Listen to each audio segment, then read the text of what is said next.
Hi, and welcome to our virtual autumn roundup series. My name is Jo Drummond, and I am the senior researcher for cereals here at FAR. This presentation will cover cultivars, cultivar by fungicide programs, cultivar mixtures, and fungicide programs in mid-Canterbury. In our cultivar performance trials, we run nil fungicide replicates alongside those trials, and that's to give us an idea of what our yield response to fungicide is and to give us some indications of where cultivars may be shifting and changing.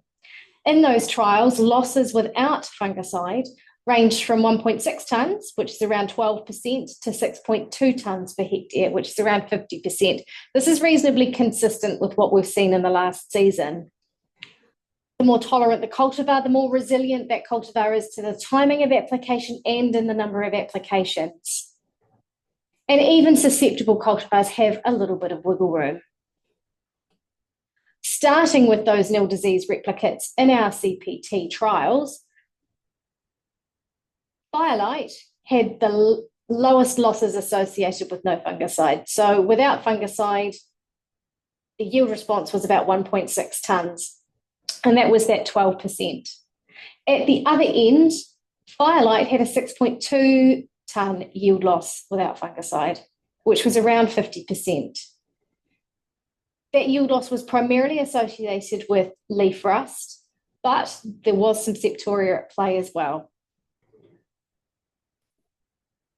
Those yield losses can help us drive our ratings, but it's important to consider that even if something is rated moderately susceptible or moderately resistant, there can be changes. One really good example of that in the most recent season was Voltron, which is rated moderately susceptible to both Septoria triticide blotch and leaf rust. So just because something might be rated susceptible, it may behave more like an intermediate and vice versa. There are cultivars that are more responsive to fungicides and have greater yield loss without fungicide. Again, some tweaks to programs may help these cultivars stay relevant, and be mindful that it's going to vary both across your season and across your region. When we try and understand what's driving that yield loss, cultivars like Firelight, Graham, Ignite, and Starfire and Whopper, yield loss is primarily driven by leaf rust. Cultivars like Kieran and Voltron, that yield loss is going to primarily be driven by Septoria triticide blotch.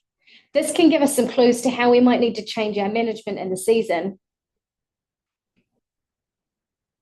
There are some cultivars that do have quite high yield response to fungicide, but appear to be low earlier in the season.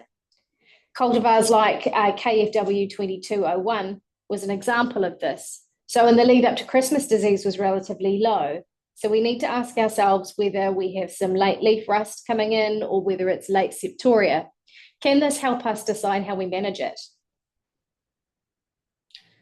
When we take our understanding of how cultivars behave against different diseases and different management programs, we start to layer up our cultivar by fungicide program. So our three cultivars were SY Defiant, which was our STB tolerant variety. Voltron, while it does appear to be moderately susceptible, it does behave more like an intermediate in some scenarios, and it certainly did in this instance. And Starfire for our more susceptible variety. In this trial, which looks at layering up different timings of fungicide. So they all received the same program, but they received different numbers of applications applied at different timings.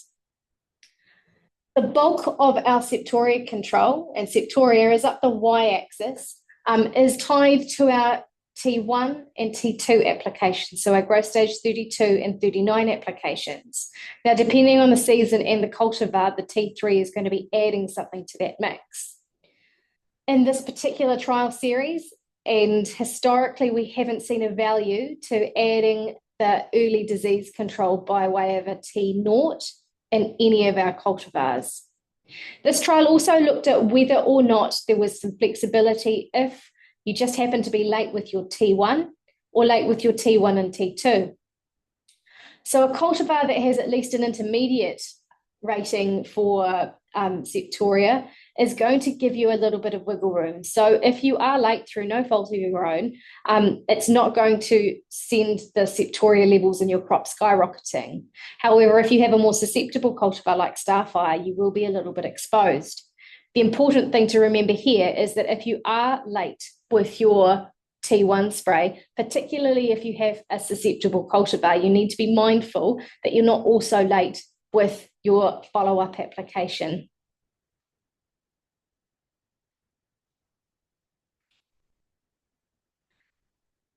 When we think about yield and we think about return on fungicide investment, particularly in a cultivar by fungicide trial, we need to be mindful that we account for the cultivar and what that brings. So in this instance, instead of a margin over fungicide cost, we are reporting on a revenue minus cost. So that allows us to consider what our cultivar is bringing to the table. In a more tolerant cultivar like SY Defiant, and even an intermediate cultivar like Voltron, we have a fairly flat yield response across the types of programs, and that tells us that anything from a 2-spray program to a 4-spray program is going to provide the same level of yield and return on investment. A cultivar like Starfire, which is more susceptible, that sweet spot sits anywhere between that 2 and 4 applications. Now, when we're considering balanced programs, and this is really important because balanced programs are what gives us disease control, yield, and financial returns, when all of those things are equal, then we need to consider resistance management. And that's really important because we're putting a lot of triazole into our system, and we'll talk about that in a little bit more detail later in the program. So if all things are equal, that's when you can start rationalizing out what and when you spray and when you don't. So if you have a choice between 4 sprays and 3 sprays, and the 3 spray is just as profitable and just as productive and provides the same level of disease control, it's a no-brainer to perhaps take your foot off the pedal.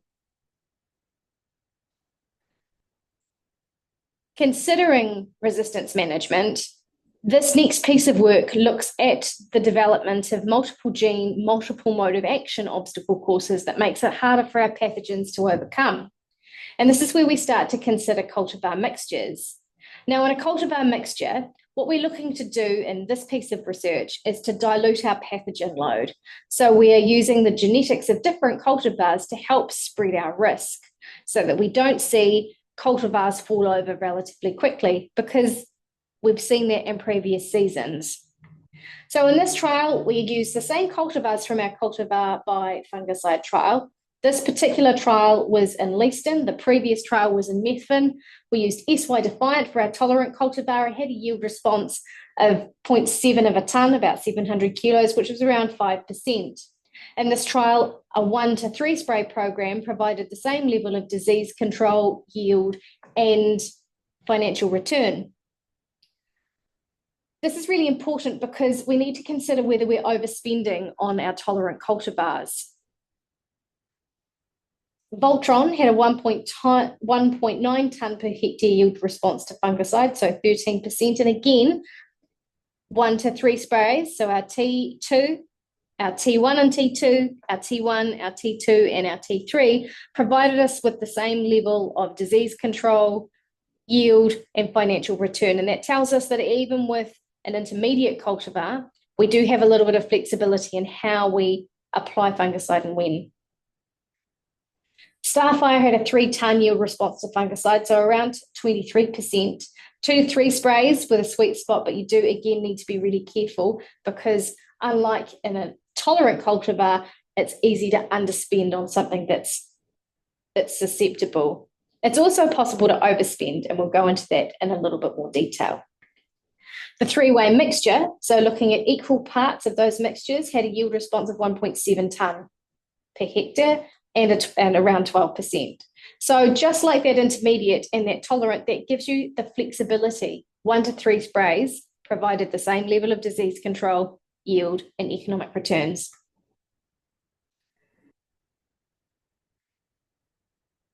When we look at what that does to disease and yield, we mentioned earlier that 1 to 3 sprays for our SY Defiant, our Voltron, and our mixture was hitting the sweet spot for disease control and yield, and a 2 to 3 spray for our more susceptible starfire.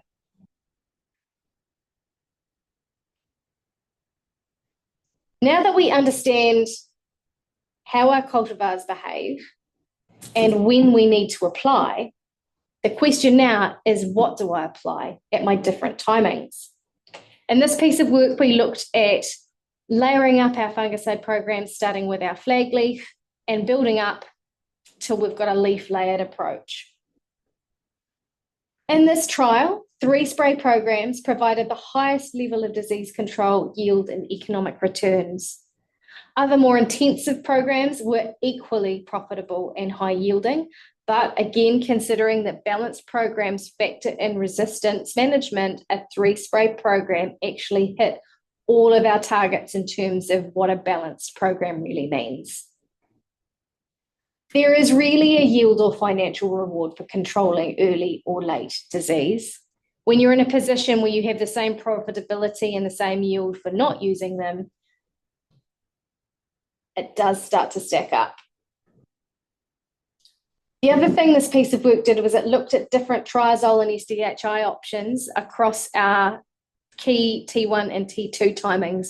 This is really important because resistance management strategies suggest we need to alternate and mix these mode of action groups and active ingredients within and between seasons to ensure their long-term use.